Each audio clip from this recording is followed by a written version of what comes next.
In December 1915, the Central Powers, Germany, Austria, and the Ottoman Empire, dominated the Eastern Front.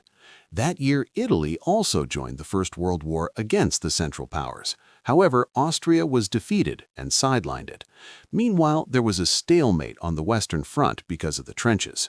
German commander Falkenhayn sent a letter to Emperor Kaiser Wilhelm II. He wrote Britain was getting weaker.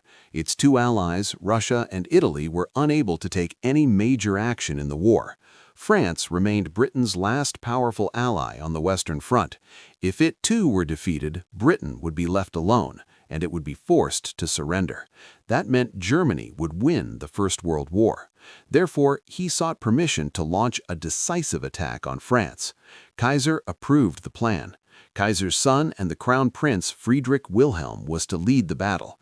It was a symbolic gesture. The Great War should end by a member of the imperial family. But it was wrong to imagine that this battle would end the Great War quickly. It turned out to be the longest battle of World War II. It's called the Battle of Verdun. In the third part of the First World War series, we will show you the story of this battle. The small city of Verdun is situated some 261 km east of Paris. The city had a special history that made it very important to the French in the First World War. Decades before the First World War, France and Germany went to war in the 1870s. The German state of Prussia invaded France and captured Paris, but Verdun proved a difficult city to capture. It surrendered after fierce resistance. Thus, the city became a symbol of resistance against the Germans. Now, German General Falkenhayn planned to occupy the same city. He knew that France would use all its power to save the city, and the Germans would be able to wipe out the French power once and for all. The 700-kilometer-long Western Front stretched from Switzerland to Belgium. German and Allied forces were sitting in trenches on either side of it. The city was located near the front. It was about 10 to 15 kilometers from the German trenches. The river Meuse flowed through it. 30 forts guarded the city.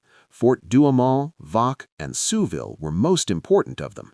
These three forts were on the right side of the river to the east. The main attack was coming on the same side. Heavy cannons were installed in these forts. That is, the defense of the city was very good. But before the Germans invaded, some problems arose. As the French commanders considered this city to be very safe, they had become careless about its defense. They removed heavy artillery and most of the forces from several forts. But this was just one problem. Verdun's supply line was also very weak. There was no railway track or big road from Paris to Verdun. The nearest railway station was the town of Bar-le-Duc, south of the city. A 20-foot wide and 57-kilometer-long road led from the area to Verdun. This was the only road, the only supply route to Verdun. In comparison, the supply lines of the German forces were much larger, including several railway tracks. The Germans quietly expanded their railway network before the invasion. Many new railway tracks were laid, and old tracks were also repaired. After that, the arrival of troops and weapons through trains started. The preparations were so huge. 2.5 million shells were delivered to the front in 1,300 trains. 1,200 cannons, including super-heavy guns, were also brought to the front. The attack was scheduled for February 12th, but bad weather delayed the attack. It was postponed for 9 days.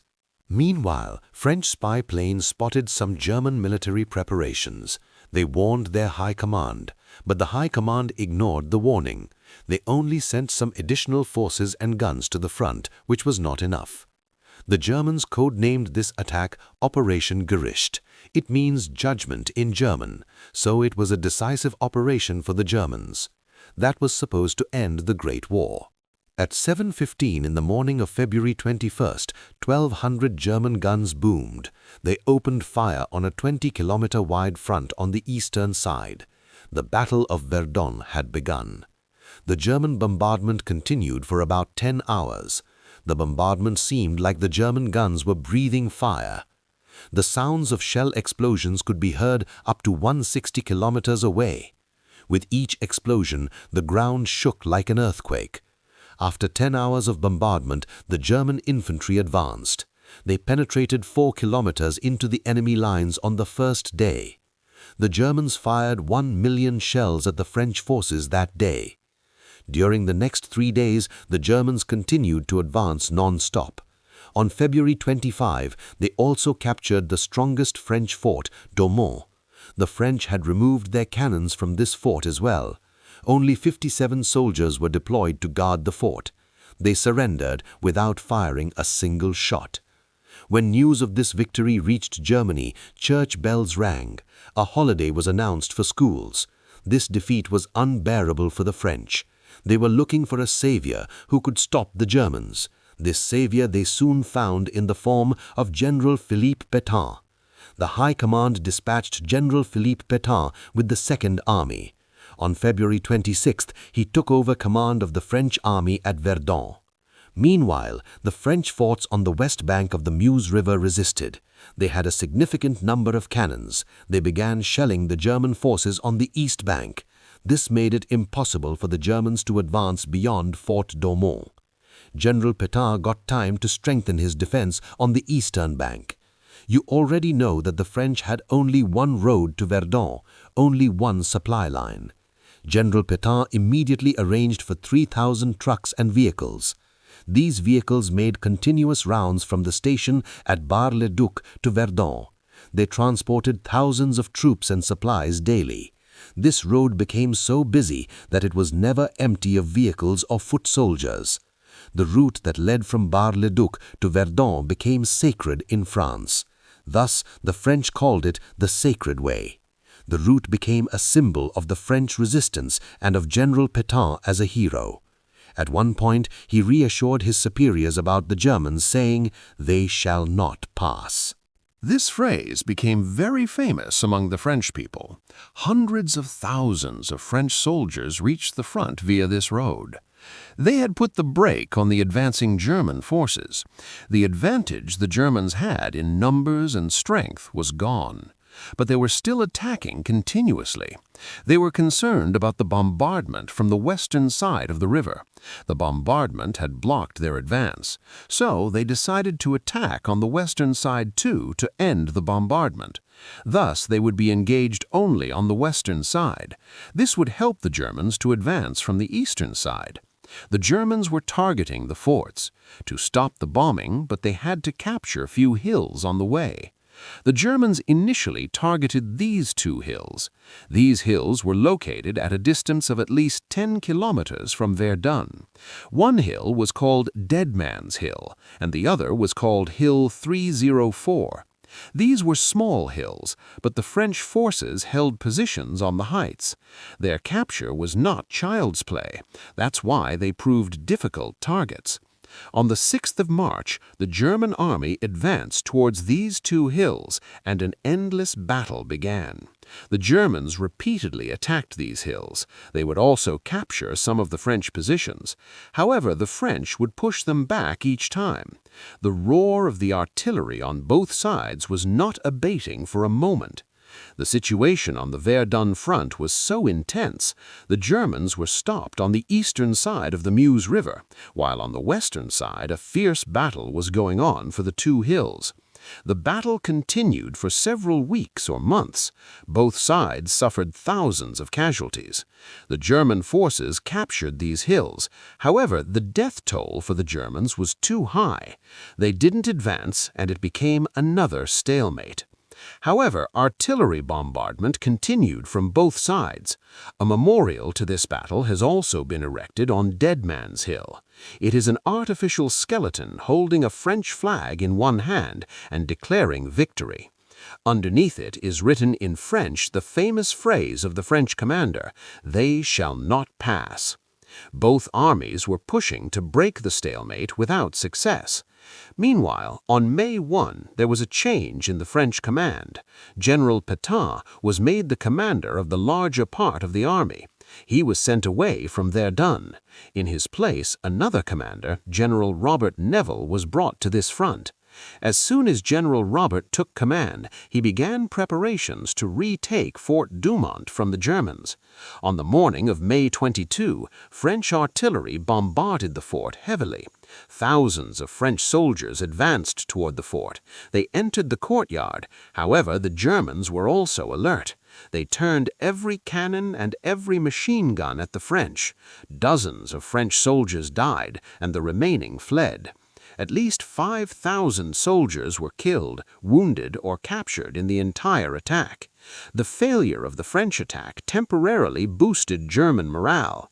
After preparations, they made a final attack on Verdun. A special weapon was being used here. That was the most dangerous weapon of the First World War, poison gas. In early June, the Germans launched a heavy attack on Vaux, another French fort near Douaumont. 400 soldiers were stationed in this fort. These soldiers resisted the German forces for a few days. However, during this time, they had run out of food and especially water. The hungry and thirsty soldiers could not fight for long. German soldiers entered the fort through a tunnel. They forced the French soldiers to surrender. Now in front of them was the third most important fortress, Souville. It was just 5 kilometers from Verdun. This made it extremely easy to target the city directly from the fort. Once the Germans took the fort, it would signal the fall of Verdun. On June 23rd, the Germans began their advance toward Souville. They fired 100,000 shells of poisonous gas on the French forces. The Germans had already started using poison gas on the Western Front to end the trench warfare. In 1915, they used poison gas in the Battle of Ypres in Belgium. It affected the eyes and lungs of thousands of Allied soldiers. However, despite this, the Germans could not make much progress on this front. After that, gas masks were provided to the Allied soldiers. Even animals wore gas masks. French soldiers also had gas masks in Verdun. Therefore, the gas attack did not change the map of the battlefield. For 2 days, on 11th and 12th July, the Germans tried to capture this fort but failed. The French soldiers were fighting very bravely in Verdun, but their commanders were afraid that their soldiers might give up and the Germans would succeed. So they requested their allies, Britain and Russia, to open new fronts against Germany so that France could get relief in Verdun. Thus, the Allied powers opened 3 new fronts.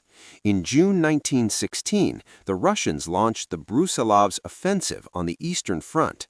The attack was carried out against Germany's ally, Austria, in Ukraine. It continued for 4 months. 1 million to 1.5 million Austrian troops were killed, injured, or captured. Seeing the heavy losses of the Austrians, Romania also joined the war on the Russian side. It also wanted to capture Austrian territories. Alarmed by Russian and Romanian attacks, Austria sought help from Germany. In response, a large part of the German army was withdrawn from Verdun. It was transferred to the Eastern Front. The German Emperor, Kaiser, was disillusioned with the victory at Verdun. He demoted General Falkenhayn, the mastermind of this war. He was transferred to the Romanian front. Although Kaiser's son, Friedrich Wilhelm, was leading the campaign, but he also received his instructions from General Falkenhayn. In place of General Falkenhayn, General Hindenburg, the hero of the Battle of Tannenberg, was made the central commander. A third front against Germany was opened by Britain and France on the Western Front. It was the Somme Front. The British and French forces launched a major attack against the Germans on July 1. Therefore, more German troops were removed from Verdun to serve at Somme. Thus, the number of German army in Verdun began to decrease. The French army took advantage of this and counterattacked. In this attack, which lasted from October 24th to December 18th, the French forces took back all the important positions, including Fort Vaux and Douaumont. The Germans were pushed back to this point, but these forts, which fell into the hands of the French, were badly damaged. During this battle, from December 15th to 18th, 11,000 German soldiers were taken prisoners in 3 days. On December 18th, German commander Hindenburg called off all attacks in Verdun. The fight was officially over. The Battle of Verdun lasted 302 days. It was the longest battle of the First World War. It was apparently a glorious victory for France, but the human cost was enormous. Rather, the French suffered more casualties than the Germans.